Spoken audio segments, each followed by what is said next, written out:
So, ladies and gentlemen, I have Alex Belkian, Balekian. Balekian with Yes. us today, and he's running for Congressional District 30, which consists. Can you remind us what areas that covers? Of course. So California District 30, if Adam Schiff is currently your representative, that is District 30. But for those who don't know, District 30 includes Glendale, Burbank, Hollywood, West Hollywood, Sunland, Tahunga, Silver Lake, Hancock Park, Echo Park, and a sliver of Pasadena around the Rose Bowl.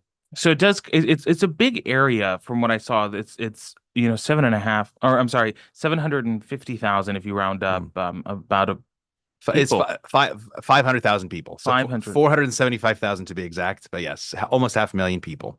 That's a lot, considering the span of area that you're in. It's a really big district. Ginormous. So talk to us a little bit. Oh, well, I guess you're running for congressional district. We're going to get into all the questions. He's coming in to kind of give us the background of his campaign, why he's running. We have some questions about the campaign and about his district. So let's just jump into it. So how are you with running with such a massive district spread out, especially in Los Angeles?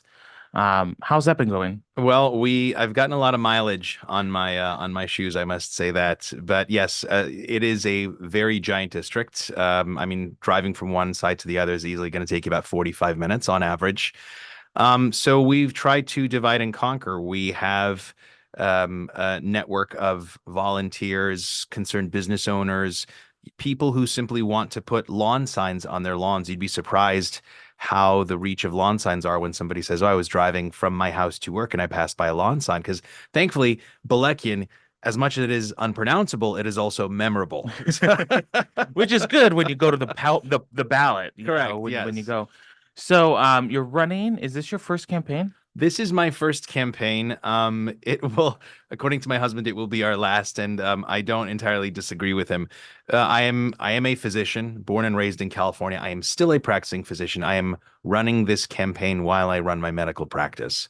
So I have a full-time job as a physician, and this is a second full-time unpaid job running for office. But it is not my intention to change my life course in the middle of my life. I will continue to practice as a physician once I get elected, but I'm doing this because I've reached my breaking point and I want to serve as a role model. I want to serve as the prototype of the citizen legislator, of regular people who have regular jobs, small businesses, but become engaged in government, engaged in making policies because, as we've discussed, especially with these erosion of parental rights, we've counted on other people to do this for us under the assumption that they're working under our best interests.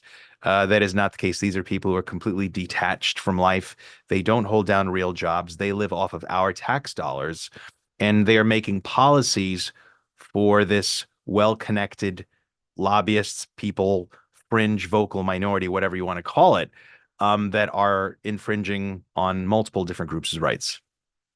So you mentioned a lot in that statement, but Sorry. I wanna kind of pinpoint one of the words you use, breaking point. So Mm, as a citizen, you have your medical practice, you have a marriage, right. you're very busy with just, especially coming off of the pandemic, Mhm. having a medical practice. What was that breaking point that said, you know what, I'm gonna file and I'm gonna run?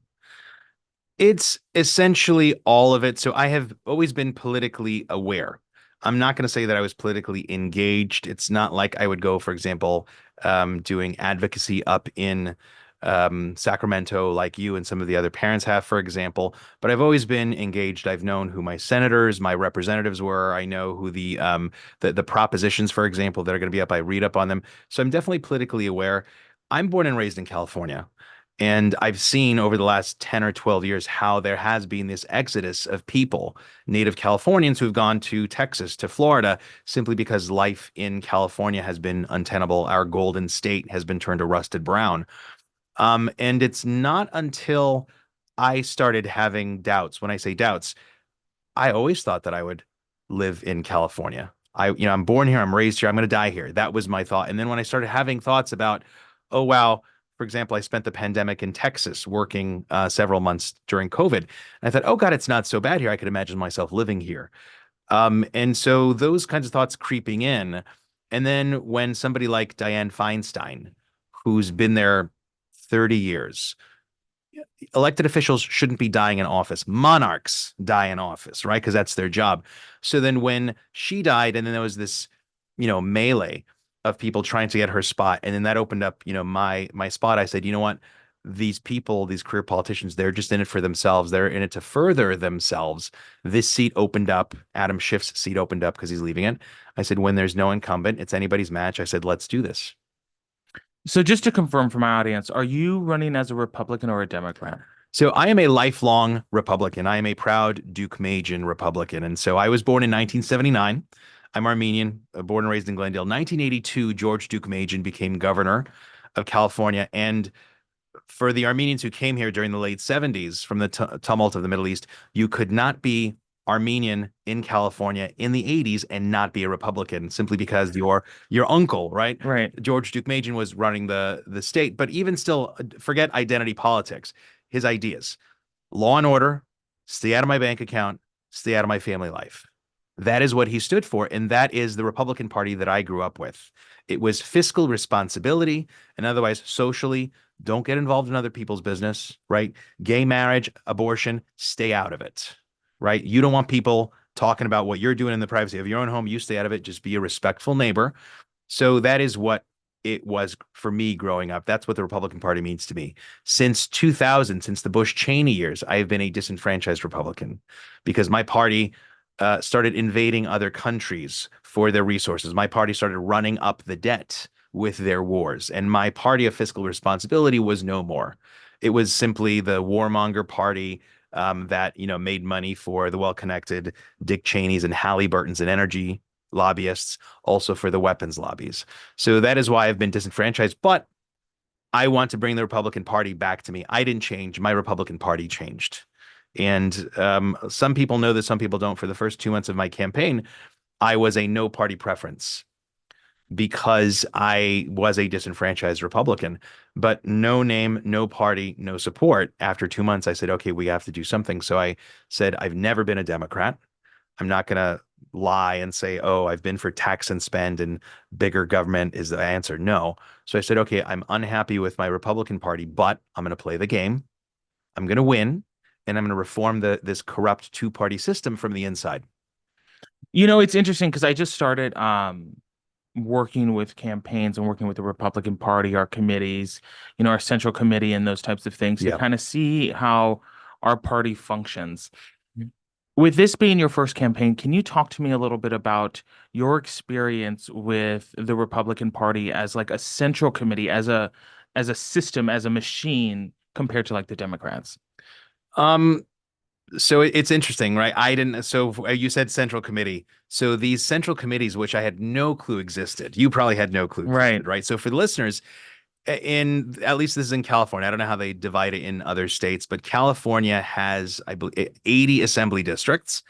And each assembly district has a central committee, which is about 7 or 8 people who are responsible. They are where the rubber meets the road. So they are responsible for engaging the voters in their district. They are responsible for registering voters. They are responsible, and this is the most important, finding, recruiting, training, grooming, for lack of a better term, candidates from the community to then run. And that is where the pool of, I guess, the draft pool starts. And that is what the Central Committee is supposed to do. And that is why, I've been very happy with people in my Central Committee district, Lisa Cusack, for instance. Okay. Elizabeth Bar Kohana, she is in, I think, District 52. Nune Gibson, I think she's in District 40, if I'm not mistaken. But these are young, vibrant, engaged women who have been unrepresented. And we're not talking about some DEI stuff. We're just saying, like, these are people who are young and engaged, have the energy to go out into the communities and rile people up, round them up. And so that is what a central committee does. Now, for our districts, so number one, because there's a dearth of Republicans left in California, there's no money, political contributions coming. That's number one. Number two, they're being strategic with their limited resources, and I totally get it. So this particular district is not, I'm not going to say it's not important for them, but they are not focusing on this because it is, everybody's saying, oh, it's a done deal. Laura Friedman, she is the anointed successor. Great. That's fine. we're on our own. That's okay because she's also lazy. She thinks she has this in the bag. Word on the street is she was out in Washington already looking for an apartment, maybe signing a lease on stuff. Yeah. So, do it. Lady, do it. Sit on your laurels. I'm happy if you're doing that because the lazier you are, the more unforced errors you make. And she has made a few unforced errors. So that is how it works. And again, I'm not going to malign the Republican Party. We have few resources here because a lot of Republicans have left the state. And so it is my goal to be this moderate voice, this California Republican, and to demonstrate that this is possible, that we can have a renaissance of our party with middle of the road candidates, and then show that, hey, look, we are the new face of the Republican Party. It's not just a bunch of old racist white guys who hate gays and immigrants and want to chain a woman's uterus to the wall. We are, immigrants, children of immigrants. Right. We're gay, lesbian, we're everything. We just want hard work, smaller government, efficient government, and otherwise just kind of be a respectful citizen and leave us the hell alone.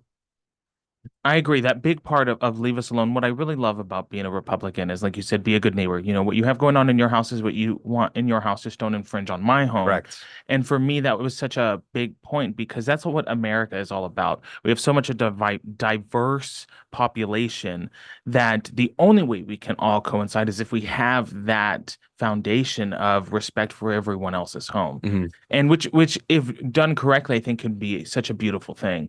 But the left doesn't necessarily work off that.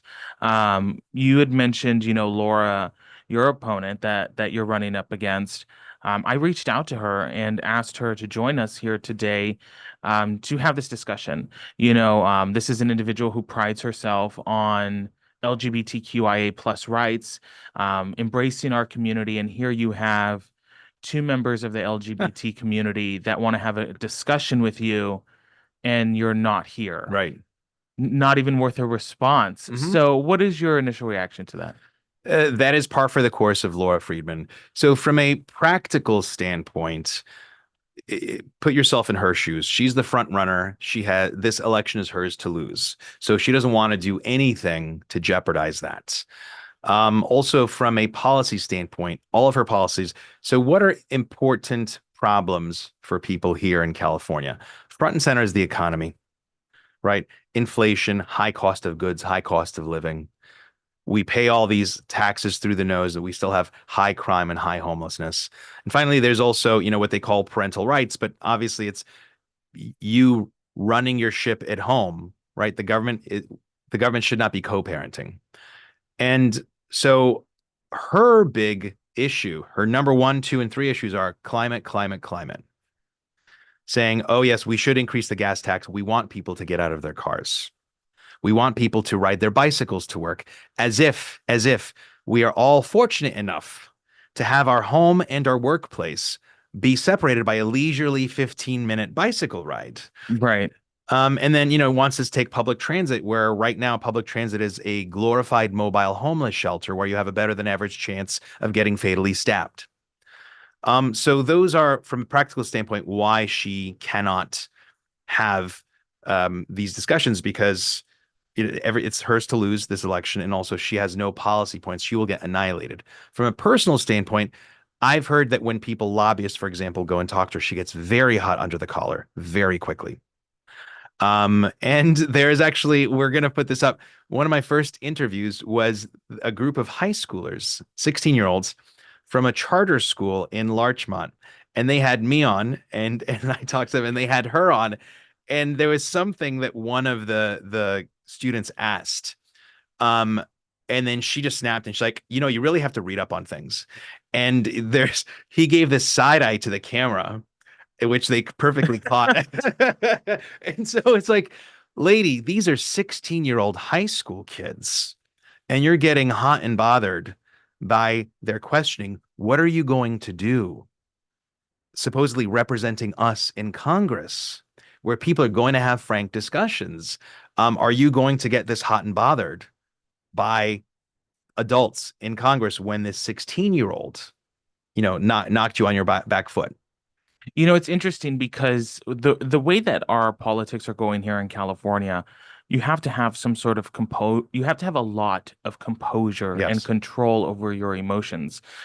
Do you know who Corey Jackson is at an assembly? I do. I don't know Corey Jackson personally, but I've seen plenty of footage of him. Yes. Yeah, so you have these outbreaks that are happening even on the assembly floor. So as, a voter, you want to vote for someone that can go into those rooms, battle your stances in an eloquent way to be able to achieve what you want and what you voted for them Hmm. for.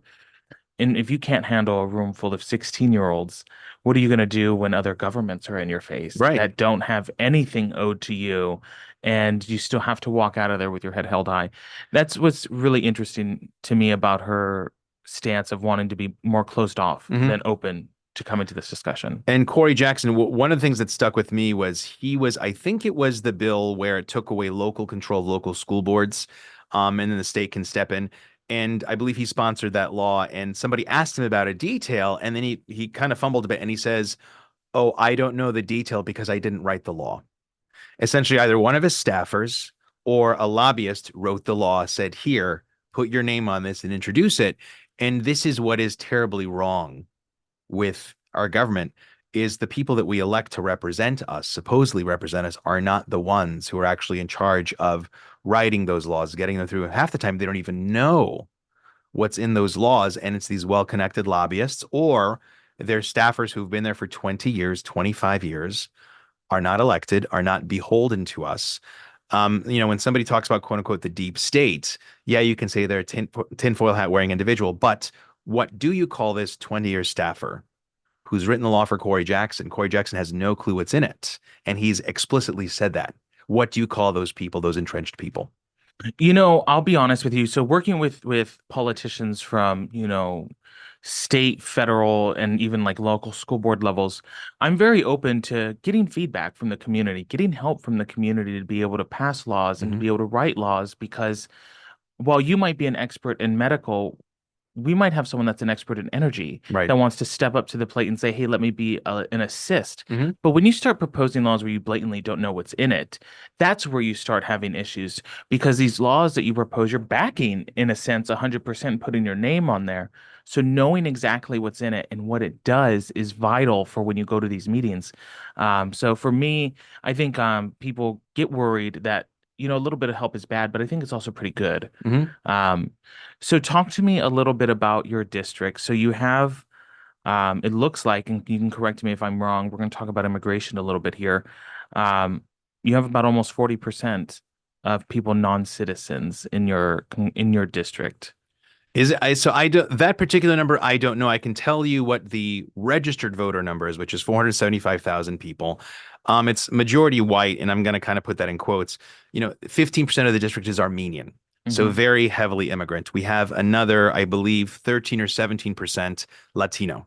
We have another 7 to 9% Asian.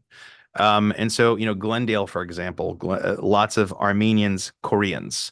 Hollywood, lots of Armenians, Latino. Sunland, Tahunga, again, Armenians, Latino. So there's a very immigrant heavy district, but you have, again, a smattering of just non-immigrant, sort of white. So it's a good mix, and which is why when people say, oh, this is a D plus 23 seat, you're never going to get it. First of all, many Armenians are shocked to find that they're registered Democrats when we tell them. And they say, "Oh, I don't know." When I filled out my citizenship form, they said, "Oh, do you want to register to vote?" And I just said, "Sure." And they filled it out for me. That's number one. Number two, again, this is not a race of Democrat versus Republican. This is progressive versus non-progressive. So we have a lot of immigrants who have traditional immigrant values, right? Number one, first and foremost, home and family, right? Stay out of my family life. Number two, quality education for the kids so that they can learn a trade, learn a skill. And then number three, build the American dream. Work hard, build the American dream. Don't tax me. Don't take away my money. Don't fritter it away and give it to other people who aren't working hard. So that is, I think, what unifies immigrants, no matter where you're from. And that is the message that we're putting out there. Also, on top of that, then you're going to have people who aren't immigrants, but who are classic Kennedy liberals. Somebody like Aaron Friday, who and for people who don't know, but Hmm. I'm sure most people who are listening, Aaron Friday, she says she's a staunch Democrat. She's still a Democrat. But she was upset that her teenage daughter was socially transitioned at school for over a year, perhaps 2 years, without her knowledge. And she said, "Who are these people in the school districts? Who do they think they are? Get, the gall that they have keeping the secret from me." And she says, "I'm not going to vote for these progressives." So again, it's not Democrat versus Republican, it's far left progressives versus all of us in the moderate middle. Oh, for sure. So the reason I bring it up is because having a congressional vote is very important, especially here. Mhm. We have tens of thousands of people pouring into our country every month, Yeah. and it is messing with the middle class. Hmm. It is hurting businesses, and overall, it's not benefiting our state. I look at Los Angeles and I see a lot of businesses being placed on the sidewalk that really infringe on the businesses inside that shopping center Right. that no longer get that foot traffic. Right. What are your thoughts about immigration, and what would you say California needs to help get a hold on it? So as far as immigration, and this is why, running for federal office, I would have that purview because it's a federal issue. We have no clear, transparent, consistent system in place. So I would vote for a points-based system, same as you would apply for college, same as you'd apply for a job. It's like, oh, what's your GPA? What are your SAT scores? What are your volunteer experience?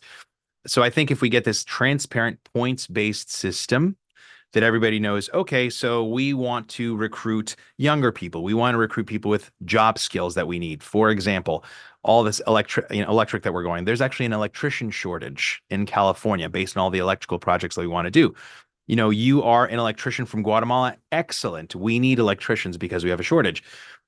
People who speak the language. There is, one of my first memories of life. I was probably 3 years old. I remember looking up these ugly fluorescent lights in a night school at Glendale College because my mother was there and took me with her for English classes, night English classes, so that she could learn. So I think, and that just also makes you more assimilated and not insulated. And I think that's one of the unfortunate reasons why Americans dislike, or come against immigrants because they're like, okay, they come here, they don't speak. It's easy to dislike somebody that you don't communicate with.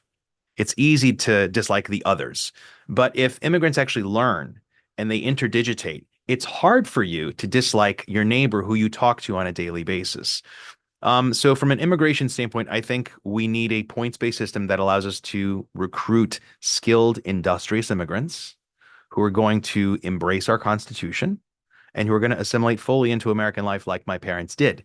However, you need to secure the border. People aren't going to respect that system. They're not going to, I mean, there are people spending tens of thousands of dollars to immigrate here legally.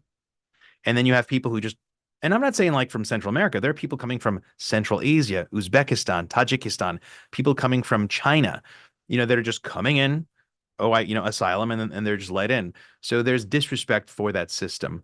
As far as what California can do, California, number one, needs to stop being a sanctuary state. And number two, needs to stop giving away free shit. Sorry, I'll say that. And needs to stop giving away free things willy-nilly to people because I'm a physician, right? So we also take Medi-Cal, which is state health insurance for poor people. So if you are if you are a citizen, older, on limited income, and you have Medi-Cal, because we gave 750,000 illegal immigrants Medi-Cal, and because we've gotten this large state budget deficit, Gavin Newsom is now reneging and talking about decreasing reimbursement to doctors for Medi-Cal. So if you can imagine, if you have a business and you need to see 3 Medi-Cal patients per hour to keep the lights running, to pay your bills, and suddenly Medi-Cal says, okay, I'm going to pay you less. Now you have to see 4 Medi-Cal patients per hour. So you as a patient, your time with your doctor is decreasing. The longer you have your wait time for an appointment is decreasing because doctors are like, I would rather take somebody with private health insurance than with Medi-Cal. I'm only going to reserve 10% of my appointments for Medi-Cal. So these moves, although they are quote unquote attractive, politically attractive, people are going to see a decrement in the medical care that they receive. So The two things that California can do are, number one, when your own people are struggling and not able to afford health care for themselves, don't dole it out to other people who are just coming here, crossing into the country. And also, number two, this whole point of being a sanctuary state, I like to be somebody who says, no, I'm a proud American. I believe in our voting system. I don't think there's voter fraud going on. I want to say that. But then I looked how to register. I was helping somebody register to vote. And then have you registered to vote, or have you gone through the? Yes. Yeah. So for people who don't know, go to the, LA County, wherever, Orange County is California Secretary of State, and you go through and it says, what is your full name? You put the full name. What is your date of birth? What is your registration address? And it says, please list your driver's license. And there's a box that says, I don't have a driver's license. Okay, fine. You don't have it. Please list your social security number. There's a box. I don't have a social security number. You can advance through the registration process towards the very end without providing any sort of objective identification. And at the end, there's a box that says, I declare under penalty of perjury that I'm not breaking federal law by registering to vote. And you click submit. Because if you register to vote, you're breaking federal law. But if California is a sanctuary state that prevents state officials from cooperating with federal officials, will they audit to catch people? And if they do, if it says we're a sanctuary state and we will not cooperate with the federal authorities, will they then report that as a federal crime? Because that's what it is. So again, I want to be patriotic. I want to be optimistic, and say that this is not working. But God, the optics are bad. The current optics are not good for California. The scariest part is when you go to vote in person. What I noticed this last election is I just went up and I gave them a name, and they couldn't find my name. And if they did find me by my name, that's all the information that they would have gotten from me.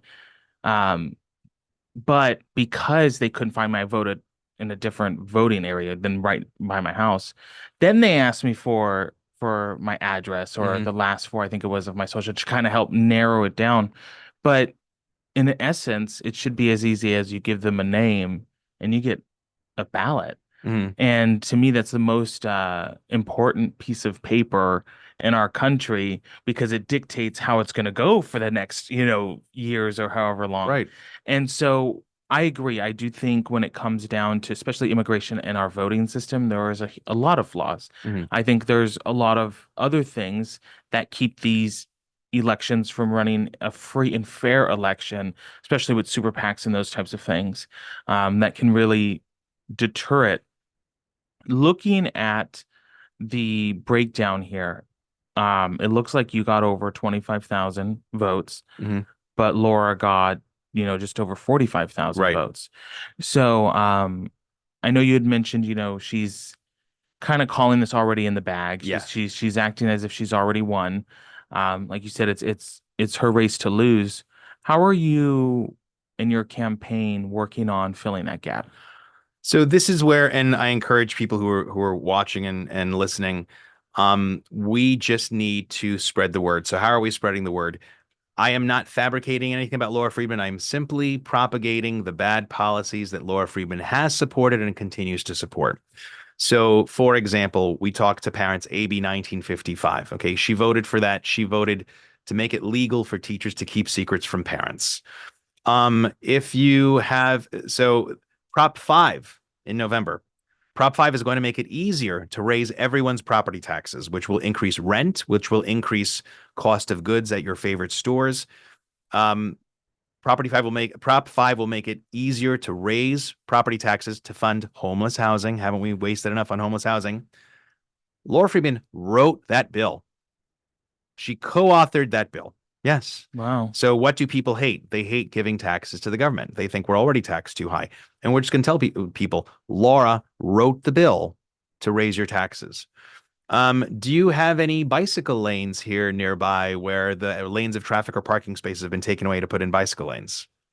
Here? Here. Yes. You have. Okay. Yes. So in Glendale, it's a very contentious. We have Brand Boulevard, which is this very wide thoroughfare with a lot of parking on either side, and it's a residential area. They've taken away a lane of traffic on either side. They've made it a monstrosity, and people are up in arms about it. Apparently, the same thing has happened in Hollywood. The same thing has happened in West Hollywood. People are livid. And my opponent, Laura Friedman, has written a law to mandate these bike lanes in every city in California. Wow. So the pain that these businesses are feeling because the parking in front of them where their customers would park is no longer than there's this bike lane. And there's just, horrendous traffic. I mean, in Culver City, for example, last year they took away lanes of traffic on Washington over there. So anybody who's listening, if the bicycle lanes are the bane of your existence, Laura Friedman wrote a bill. She's currently passing a bill to mandate them in every city. So we don't have some secret strategy. Our strategy is very explicit, because we want people to know that she's full of bad ideas. I don't think she's a bad person. She's just full of bad ideas. You know, Oh, and also she supports the reelection of George Gascon. You are insulated here, Orange County. God bless y'all. You have tough on crime district attorneys, but in LA County, we're suffering because of George Gascon, and she has said proudly on camera that she supports the reelection of George Gascon. that brings us into a good point to talk about crime. Mm, You have businesses, especially like in San Francisco, Los Angeles, here in Orange County that have switched to appointment systems mm, to be able to service their customers. Recently, I went to my home city where I spent a lot of my time, San Bernardino, and I had to get some medicine. mm. And I'm standing in the pharmacy with these locked cabinets waiting and waiting and waiting for someone to come unlock this for Uh, me because of the theft. You have businesses that are putting up, in essence, barricades in front of their doors with security guards because that's how much people are stealing. mhm. Um, Here in Orange County, yes, our district attorney is running a campaign right now saying if you steal, we prosecute. Right. He's purchased these billboards, these advertisements. He's going to, really crack down on crime. Um, but that's us, like you had mentioned. We're in this Right. little bubble. Talk to us a little bit about how supporting a different district attorney would help with crime. I mean, so right now for LA, Nathan Hockman is running for our district attorney. I fully back the candidacy of Nathan Hockman, and I invite everybody to vote. District attorney is one of those things that you kind of know the position. You may or may not vote for it because it's not as sexy as president or senator, or governor. But when we suddenly had this district attorney who stopped enforcing the laws, who stopped prosecuting petty criminals in the name of restorative justice. The only thing they restored was crime and chaos. And so I encourage everybody, don't just vote for, president or, vice president. Definitely vote for your district attorney, but they are the ones, right? So same as somebody said, oh, how are you going to, Alex, when you get to Congress, how are you going to change immigration policy? And I say, we have immigration policy. Our president simply doesn't enforce it. So same thing on the local level. We have laws against robbery. We have laws against vandalism. It's just that we have a district attorney who chooses to apologize on behalf of the criminals and say society made them this way, rather than making an example of them. And I think that is what is sorely missing, is making an example of them. Now, again, restorative justice, this whole notion of restorative justice, that's with people. Norway truly has a restorative justice system where it's like a school. A jail is like a school where the prisoners go in, they learn a skill, they get education so that in preparation for them leaving prison, they are productive human beings who will then reintegrate into society. So it has to be didactic somehow. So either you can make it like Norway does it, or instead of the carrot, you're like, okay, here's the stick. Now again, you don't cut off a limb, you just kind of make it sting a little bit. But I think these petty criminals need to be taught a lesson. Otherwise, they become more and more brazen until they're violent criminals. And there was a good example here over in Fashion Island, is it? In Newport Beach, I Mhm. think, where a youth that George Gascon let go from, I think, gun possession charges, then came down here to Orange County to raise some trouble. Right. Ended up running over a woman who I think was a close friend of the Prime Minister of New Zealand, if I'm not mistaken. So that was big news. That was a pockmark on California. But thank God for Orange County or District Attorney who's not going to let that stuff slide. It's amazing what happens when you have this like release of criminals into society. It really, really is. not just that, but there's also, is there room for these individuals? Do we have the funding Hmm. to house these? Because as things become more expensive, as even during heated times with weather, we're going to have an increase in crime, especially now with the political climate. Yeah. I don't think we're investing to be able to house these criminals. So almost them getting released has to happen in order for there to be room for the murderers. Hmm. But that doesn't mean that we can't prosecute. It doesn't mean that there can't be punishments. Right. But what I'm seeing is a lot of this is just a slap on the wrist. There is no issues there. And it gives them this confidence to say, well, I can just do this. I can just run someone over. Right. And for me, there needs to be some consistency when it comes to like the prosecution of our laws, Hmm. especially when we're only, if you really think about it, probably 15 miles away from each other before the jurisdictions kind of Takes about change. an hour to drive though. Yes, it takes about an hour to drive. Um, but it's really concerning because this is where California is going. Even the governor has kind of had to start thinking about how are we going to mitigate this. But I think he blocked um, a bill recently that would be on the ballot, I think, right? So yeah, there was that. So Prop 47 is where they kind of duped us 10 years ago, and they called it the Safe Schools and Neighborhoods Act. And actually, Kamala Harris was one of the chief architects of this, of Prop 47, again, which was about restorative justice, which says that, oh, we are unfairly and unfairly and in a biased fashion punishing some people and not others. And it sounded really good on paper. All right, it sounded really good, but in practice, it bred this entire generation of brazen, I want to say sociopaths with zero regard for their neighbors. Why? Because there was no consequence to pay for your actions. And in response to that, we the people then collected enough signatures to put forth a ballot proposition. I forget the exact number, but of course they've placed it last. They've placed it dead last, so that people get, voting fatigue. But to levy tougher penalties on certain crimes.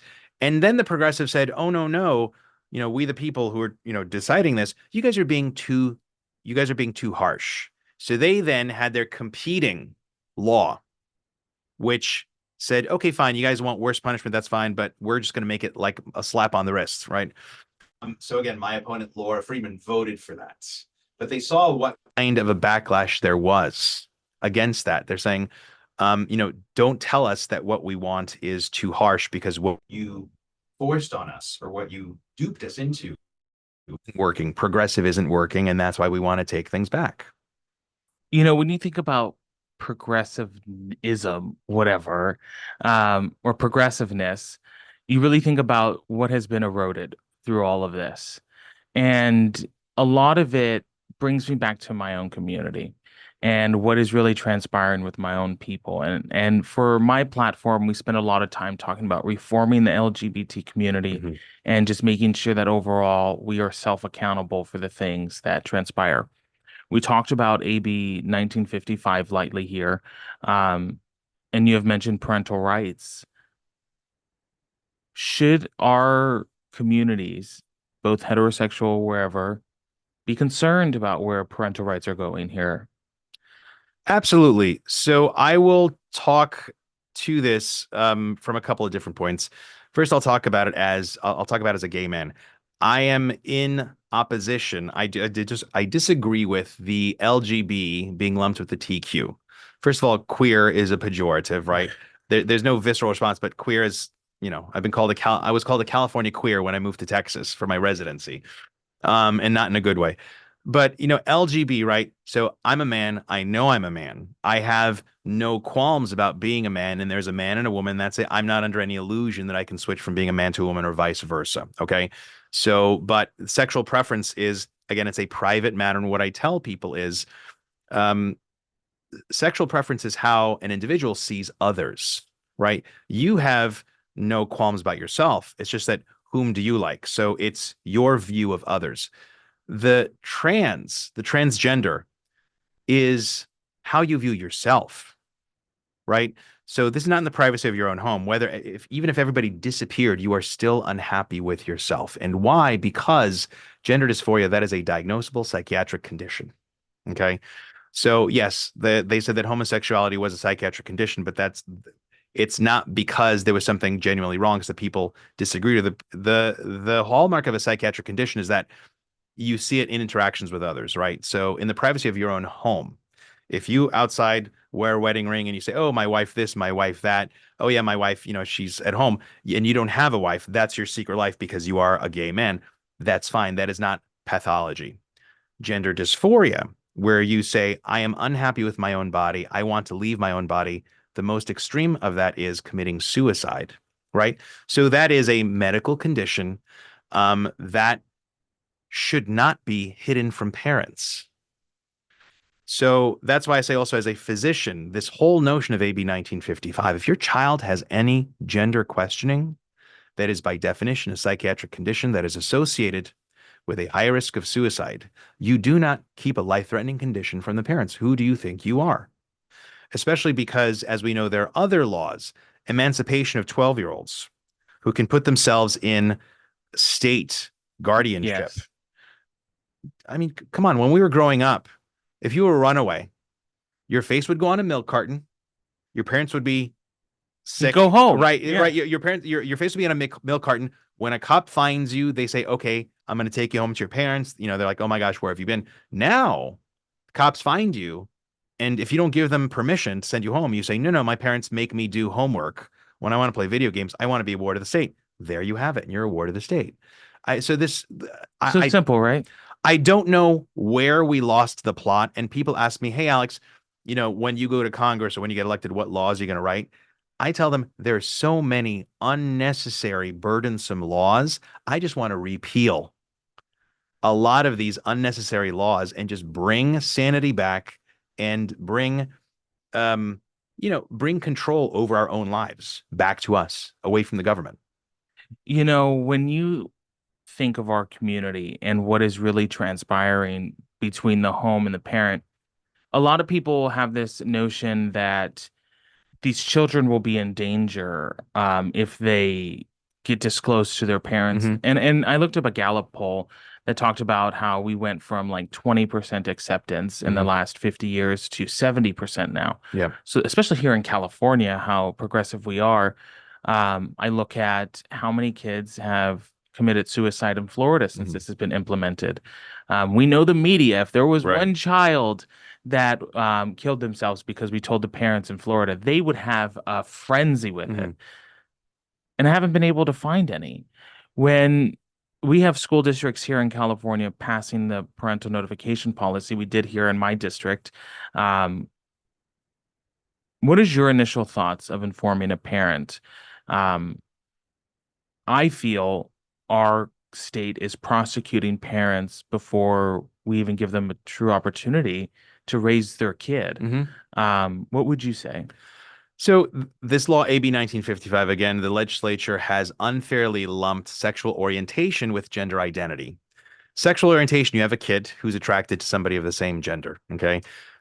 You, no adult should be speaking to a child about sexual attraction in the absence of their parents, outside of the confines of a state approved sex ed class. Right. So I Right. get it. You're supposed to talk about sex ed twice, once when they're 11 years old, once when they're 16 years old. Okay.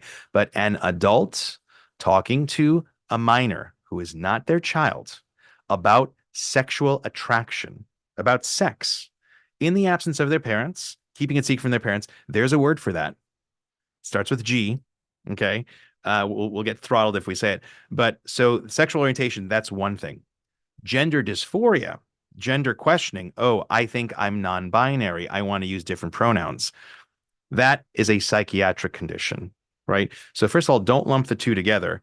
Number two, it's a psychiatric condition. Now, when people say, "Oh, well, if these children are outed," again, we're not talking about outing the gay kids. That is none of your business who they want to sleep with, because they are fine with their gender, right? They don't want to become the opposite gender. Um, Nobody's talking about outing them. I don't want to out gay kids. When we're talking about these other kids with gender dysphoria, So again, if you think that outing those kids or telling those parents that the kid has gender dysphoria, if that's child that if that parent's going to abuse the child, is going to do physical harm, killing, throw them out on the streets, there is child protective services for that. There are already policies and protocols in place. You don't need this extra law. Okay. So when they say, "Oh, well, we're afraid for the child's safety," yeah, if you're afraid for the child's safety, CPS has been around for decades. Go use it. Okay. Don't try to fool us Very much so. with this new law. And then when they say, "Oh, well, they'll be thrown out on the streets," it is true. There are youths who are homeless on the street, but these children have mental illness or drug addiction or both, because there are resources for minors on the street. It's just that these kids don't use those resources. Why? Again, because there's underlying mental illness or there's drug addiction, and those have to be addressed. Those are most likely the source of strife and or higher suicide risk in that child and also in their relationships with their families, not the fact that they identify as transgender. They people conflate what you just said, that the LGBT community in essence should be the same, and we're not. Correct. When they passed AB 1955, Elon Musk went to Twitter and said Mhm. that he's moving his companies out of California because of that bill. Scott Wiener posted a video, and he talked about how these laws that were put in place in conservative areas of the state would out a child if they would wear lipstick and Mhm. they were a boy. If that boy was a dress, wear as a dress. That's not what the law or these policies that these conservative boards put in place. Mhm. What they put in place was regulation that if a child wants to change their record, if a child wants to use facilities, if they want to participate in sports outside of their biological sex, that will be alerted to the family. Right. Um, but a child simply putting on some lipstick out in the play yard isn't necessarily gonna, bring in the cavalry and go tell their parents. Right. Um, so what would you say to these politicians that are pushing this propaganda when it comes to parental rights? Because in essence, they don't, to me, it sounds like they don't really understand what gender dysphoria is. Mhm. And you coming from a medical background, you know exactly what it is. So what would you tell these politicians? So I'll say it first from a medical standpoint, and then I'll say it from a self-serving political standpoint. So from a medical standpoint, if you put together all the laws that California has passed, so number one, most recently AB 1955, keeping secret from the parents if their child wants to change their pronouns or gender. Another prior law where there's the emancipation of children who can sign themselves, essentially don't need parental consent to access care, that care being gender affirming care. And so those and also the third one where a child can change their sex and their name, and their new identity will be under lock and key even from their parents. So effectively, a child, a misguided, impressionable, misguided child, as young as 12 years old, can say, "Okay, my parents don't understand me. I feel like I'm a girl instead of a boy. I'm actually gonna undergo, hormone therapy, gender affirming care, and instead of Linda, I'm going to be Luke." And it's going to be, my parents won't find that. So medically speaking, there are very good data, long-term observational, large-scale data from Europe, Germany, and the Netherlands that show that 95% of children outgrow their gender dysphoria by the time they become adults. And the remaining 4%, at least in the Dutch study, was lesbians with a coexisting mental illness. So from a medical standpoint, also just as a gay man, I say, let the effeminate boys become effeminate gay men, and let the tomboys become adult lesbians, right? Let them do that. Because this whole notion of gender dysphoria is exceedingly rare. It doesn't truly exist outside of that, 4%. From a personal political standpoint, I want people like Laura Friedman and all these politicians to keep harping on that, because they are catering to a vocal fringe minority, and they continue to alienate the 80% of us who are in the moderate middle. And I want them to double and triple down, because double or triple of zero is still zero. And that's why, yeah, keep on with that losing bet, because like I said, the people in the moderate middle are coming towards our campaign. So I want to ask a direct question, and I want us to answer this in a way that my viewers will be able to understand. Okay. What is gender dysphoria? So gender dysphoria is, it's got. So I encourage you to look at DSM-5, which is the diagnostic manual that the American Psychiatry Association puts out, and they are bullet points, and they are fairly easy, almost layperson bullet points that a social worker, a psychologist, essentially a non-medical person, non-psychiatrist can use to screen for a condition. And then if there's a screen, then you say, okay, I think this person needs to be evaluated formally for it. So gender dysphoria is any discomfort, any unhappiness, any change in mood that occurs because of one's anatomy, because of one's, sex, and their body. So um, it can be a standalone condition, or it can be a symptom of another condition. So the condition I'll say is, for example, depression. Okay. So you are depressed, you don't like your life, you're stuck in a rut, you don't like a lot of things about yourself, you don't want to be you.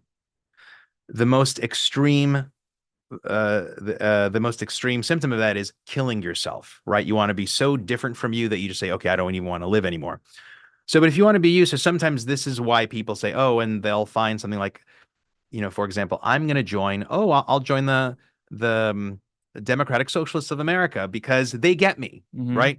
So there are a lot of people who are just looking for belonging, and so sometimes, especially with this, we'll call it a social contagion of social media. There are people who say, "Oh, you feel like you don't want to be yourself because you're probably born in the wrong body," Hmm. and then they put that in their minds. So these kids may just have anxiety, may just have depression, and then they watch something that says, "Oh, you don't want to be yourself. Maybe you're just born in the wrong body," and then that they're impressionable, and that sort of kind of leads the witness, so to speak. So there is gender dysphoria, exceedingly rare, but does happen. And you have people, for example, like Caitlyn Jenner, right? Did not transition until she was, God, 60s? I forget. So it is true. It is exceedingly rare. But that's why I think now, because it's become so fashionable to be trans, to have a trans child, or to be a trans ally. And so there's this explosion of 12 to 14-year-olds, mostly girls, who have this gender dysphoria.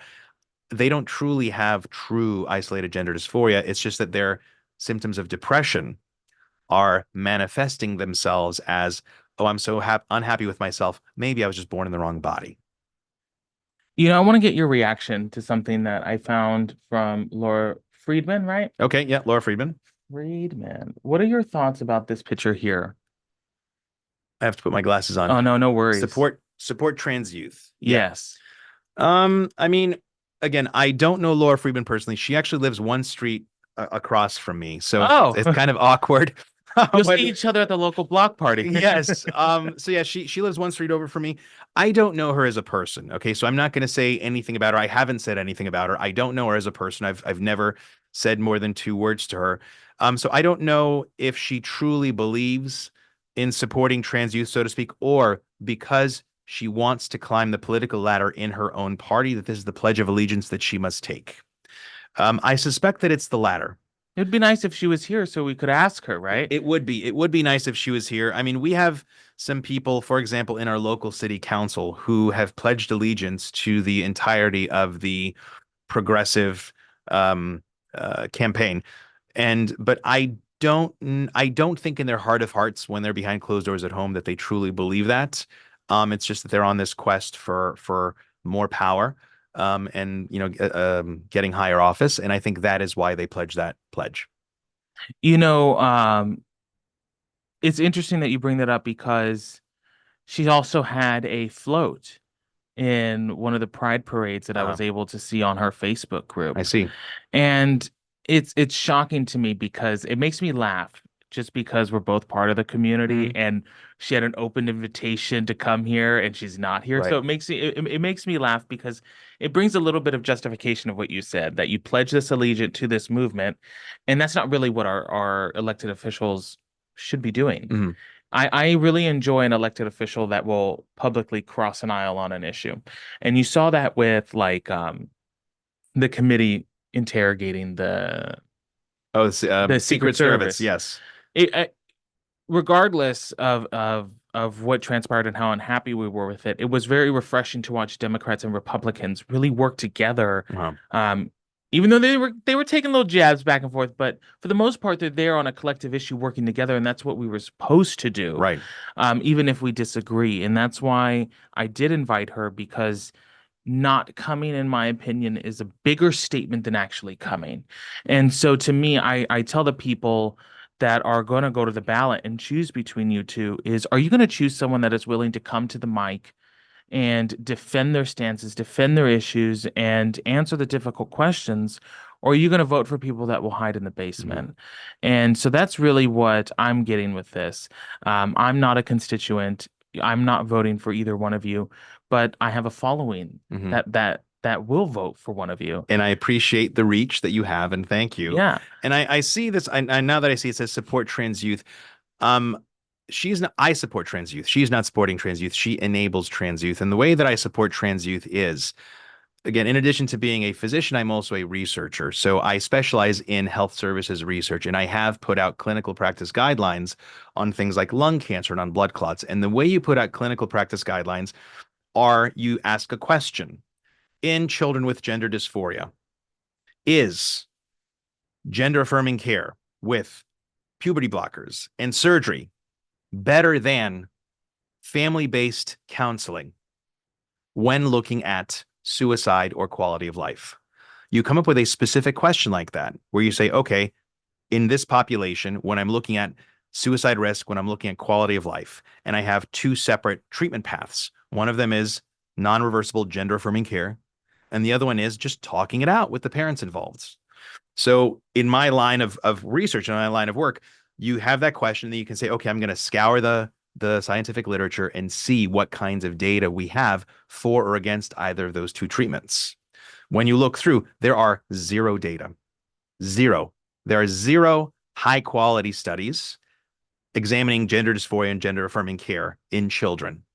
So when you talk about supporting trans youth, I say, how can we justify railroading these impressionable children and their anxious parents down a road of irreversible, lifelong pharmaceutical and surgical care when there are no data to support that that is superior than simply talking it out and going to therapy with the family? And again, 95% of kids just outgrow it, naturally not doing anything. So I support trans youth. She enables the pharmaceutical industrial complex. Don't even get me started on all the pharmaceutical stocks that she holds. That's interesting. That's a good concept of what you think about when you talk about supporting trans youth. You can't really support these children that may think that they're trans by keeping their parents in the dark. Hmm. And when you ultimately start off there, then it makes me question whether or not that child's going to be successful as a human later on in life with this type of ideology. I preach to my following that back in the day, these laws would have been great because they actually would have been purposeful. They would have actually helped us.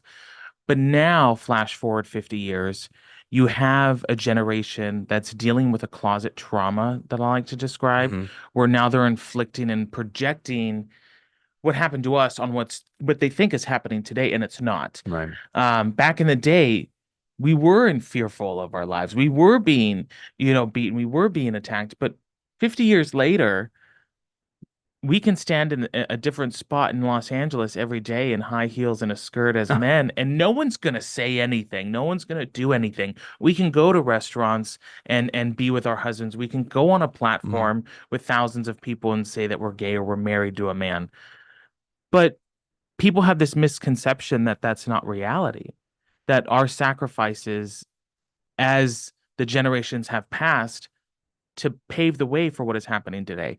So for me, when you directly encourage a child not to talk to their parents, to stay in the closet and to be fearful, it's in my opinion homophobic because the only reason we have rights today is because we decided to come out of the Yeah. closet. And so when you have things like AB 1955, it's taken us back in time. Would you agree or disagree? I would agree to I would agree to a degree, I guess I'll say. So my husband, he's British, and he has a similar take, but he's also quite perceptive. I mean, his whole thing is he gave me this meme somebody sent, and it said, I think in 2000. So he would so very different paths.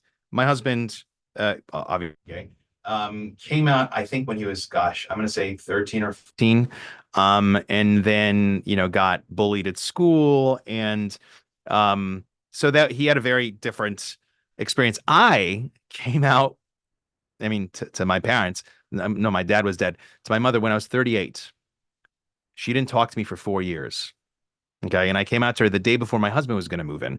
So we have two very different. He had a very accepting mother who was very nurturing of it. I did not have an accepting mother. She and I since have hammered it out. Okay. So I will be the first to say coming out to your parents is never easy. Life isn't easy. Sometimes they're going to be accepting. Sometimes they're not going to be accepting. Again, my mother didn't speak to me for 4 years. And if she lost out on those 4 years of memories, that's on her.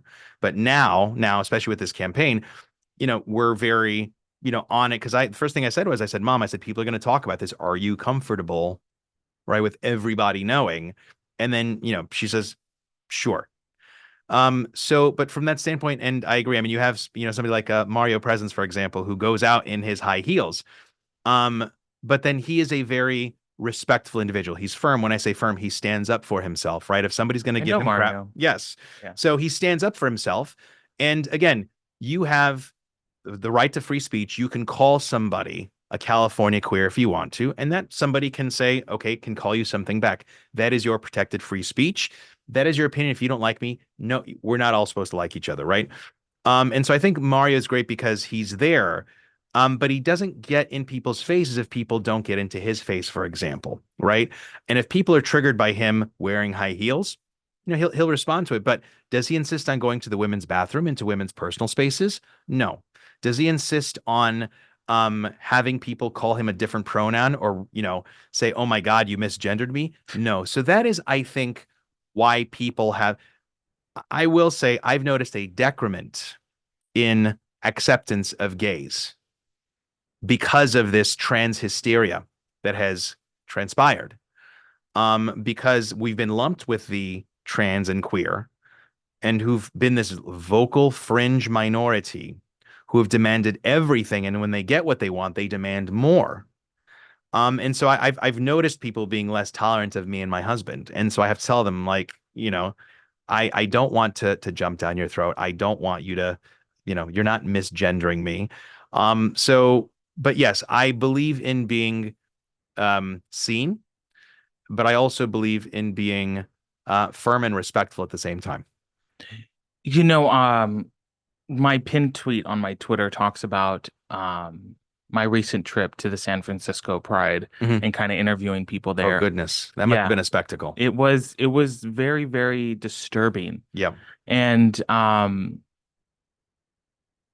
the reason I bring this up is because what I preach is other countries look to us when we pass these laws for Mhm. like LGBTQIA rights. And they say, okay, well, what happened to the United States when they did it?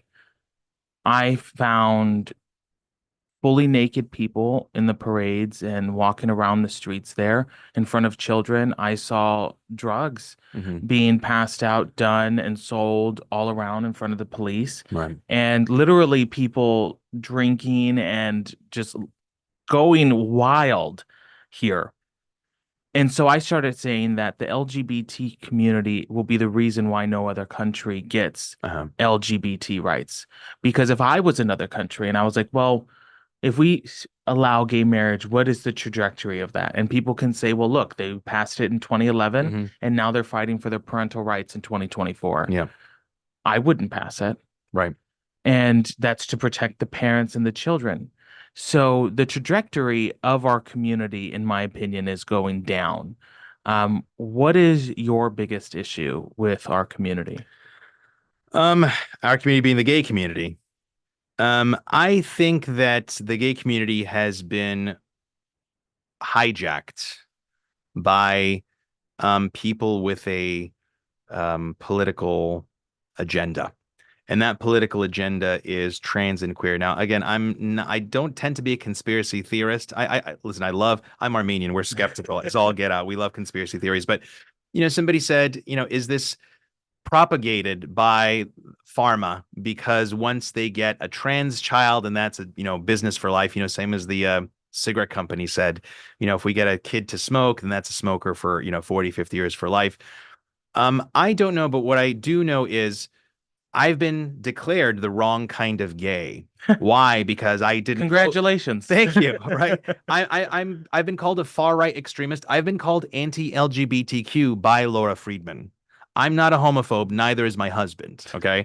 So the fact that the gay community calls me the wrong kind of gay because I don't vote for Hillary Clinton, this is where I say it's about identity politics, right? So there's gay meaning I'll say an anecdote. When I was in medical school in San Diego, so I was there from 99 to 03. And so it was 2000. I was a fourth year medical student. So it was 2002.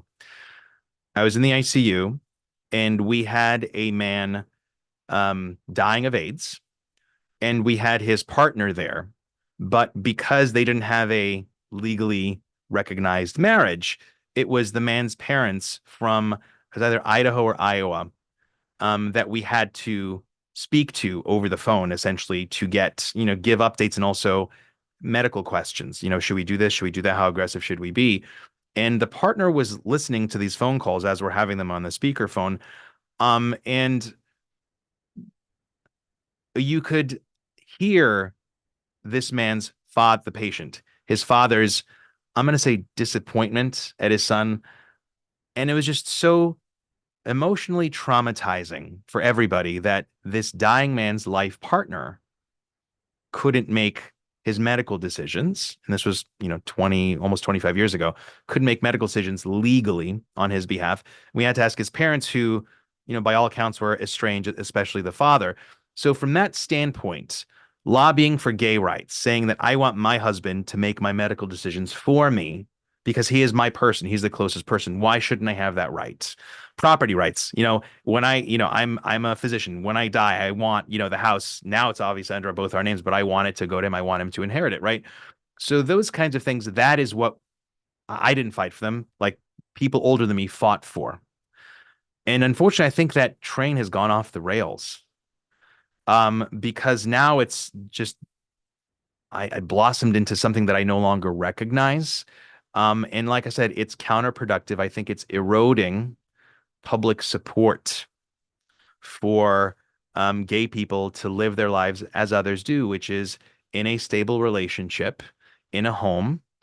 If you want to adopt children, fine, but like creating a stable home environment for themselves and for their family, that is being eroded because of this political agenda that the gay community has been taken over by. When I look at our community, I go in and I expose a lot of the inappropriate things that happen, especially at our Pride Parade. I've only been to one. It was actually in Long Beach when I was in medical school. And I was like, okay, that's great. And then I've not been to one since just because it's so crazy. It is. And, I haven't been to one since my early 20s. Uh-huh. I'm 32 now. And now I find myself, I've been going because I go and I wore a shirt last time that said, "Why is gay pride needed?" And I had people just flocking over wanting to talk about that. Yeah. But what's interesting to me is that these events, you always see it go too far. Area with people with booths selling rainbows and food, coming together, listening to music, in essence, sounds great. Right. Sounds fun. We do it a lot. You do it at EDC. There's Mhm. tons of festivals. I used to go to Puerto Rican festivals. Yep. Same thing, same concept. But that's not exactly what's transpiring in these events. These events are very, very unique, in my opinion. Just recently, San Diego Pride had an age play booth where they went in vivid detail that the whole goal here is for people to fantasize about being a younger age. And so, what is deeply troubling about this, and the reason I bring it up is because where is the limits with what our community accepts?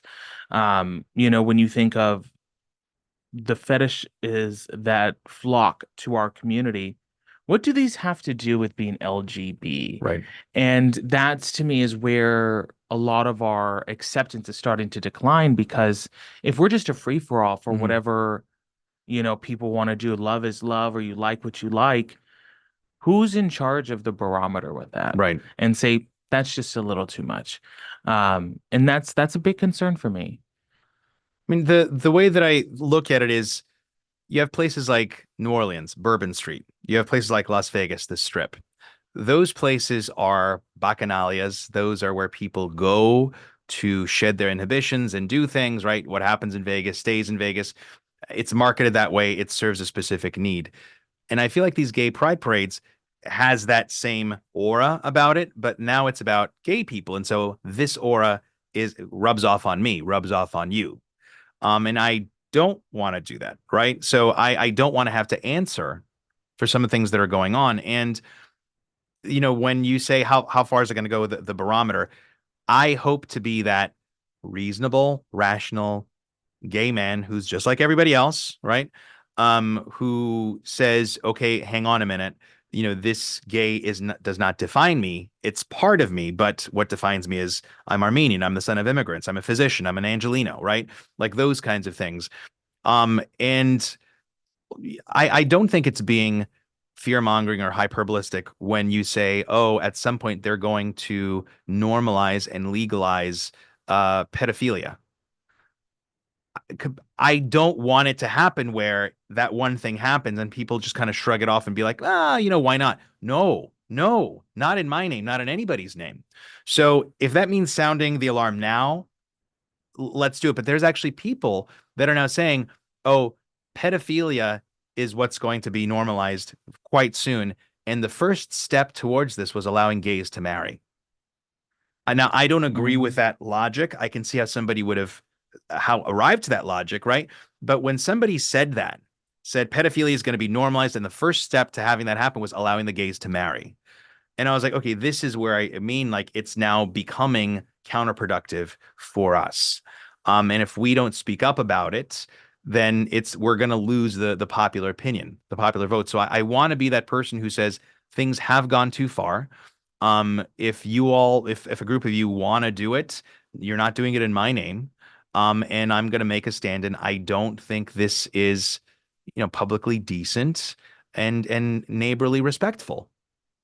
That's where the scary part is because while we can say no, gay marriage was not the first step to that, Mhm. society, the world will see that was the first Right. domino. Hmm. And that's where I mentioned, like, if I was a country saying, no, I'm not going to legalize gay marriage because look what Look happened, what look happened. what Exactly. transpired. Yeah. So, in a way, our community, in my opinion, like I mentioned, is advocating for the own erosion of our own rights. Hmm. So I know we're getting down to the end here, and I want to give you an opportunity to just answer one more question. Sure. If you could talk to all your constituents Yes. that are going to go to the ballot and pick between the two of you, Uh-huh. what would you tell these people before they fill in that box? What I would say is, again, I'm Alex Balekian, Dr. Alex Balekian, born and raised in the district. I'm not a carpetbagger, didn't come from out of town like Laura Friedman did.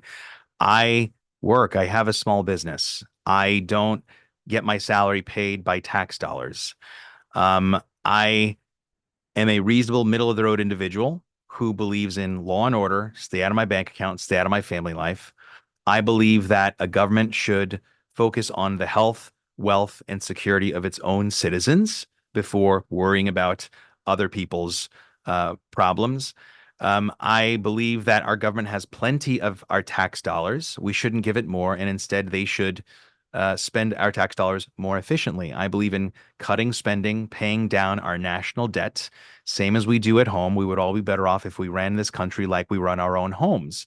And I have these traditional immigrant American values. And again, home and family first, hard work, build that American dream because that is no longer accessible. Why? Because of bigger government, intrusive government, unnecessary government regulations, and loopholes that have been created that benefit well-connected individuals and corporations while screwing over the rest of us. This is a very grassroots effort. So, yes, votes are great, but also contributions and introductions. So, when I say contributions, not just contributions of money, but also contributions of time. We need volunteers to go knocking on doors. There is so much um, inertia among voters. But also, you're listening at home. You are going to go to your 9 to 5 job. You don't have time to go to the ballot box. You're like, oh, somebody else will vote for it. This is why we need to engage ourselves. That's why I say votes, contributions, introductions. If you're not in the district, you can go to alexbalekian.com, alexforca30.com, and contribute a little bit, or else, like I said, contribute your time, help us make phone calls, phone banking, and also introductions. Again, thank you, Frank, for having me on your podcast, right? So you have a giant network of people who listen. So people out there listening, let's please call whatever, connections you have to media, to producers. I am one of you. I want to get myself out there because, as I said, I am the prototype of the citizen legislator. I'm the prototype of you there listening at home, getting pissed off about what's going on and wanting to make a difference. And I'm here to show everybody that it's possible to get into office and do this. And so, yeah, I just want to hold the door open, start this groundswell into a tidal wave. And I appreciate your support. So I'll challenge my following. We went over, and I'll leave it in the comments, his website and the areas that he covers. I want my following to send this to everyone that you know that lives in these cities, that could potentially be a voter or know a voter, and let them know that this is truly the conversation. This is unedited. I don't know this man. I'm not. He did not get my notes before we talked. It was a very honest and open dialogue. And this is who you could potentially vote for when you go to the ballot to pick for Congressional District 30. I think it's very important that we educate people on the truth that is transpiring and honestly start getting people that are the grassroots individual, the person that isn't backed by these ultra corporations getting, tons of money from PACs. Right. Let's vote for the person that's the underdog that wants to take on and has the fight in them. Mhm. So I appreciate you coming on and sharing your story and your campaign and Thank your you, Frank. expertise Thank you. in your field.